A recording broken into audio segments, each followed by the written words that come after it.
அனைவருக்கும் வணக்கம். பொதுவா இந்த ருமட்டாய்டு ஆர்த்ரைட்டிஸ் சொல்லக்கூடிய முடக்குவாத பாதிப்புகள் மற்ற மூட்டு பாதிப்புகளைப் போல் இல்லாமல்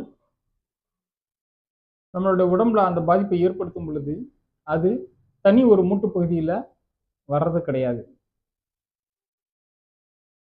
இந்த முடக்குவாத பாதிப்பு ஒருவேளை இருக்கிறது அப்படின்னீங்கன்னா இது 2 அல்லது 3 மூட்டு பகுதிகளுக்கு மேல் பாதிக்கும்.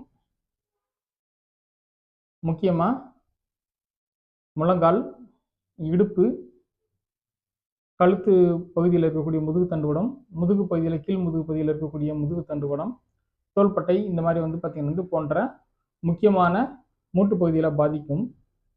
அது மட்டுமல்லாது கைகளில் பாதங்களில் இருக்கக்கூடிய அந்த சின்ன சின்ன மூட்டு பகுதியில இது மிகப்பெரிய பாதிப்பை உருவாக்கும். இது மற்ற மூட்டு பாதிப்புகளுடைய தொடர்பு படுத்தி பார்த்தோம் அப்படின்னீங்கன்னா இதோட முக்கியத்துவம் இதுதான்.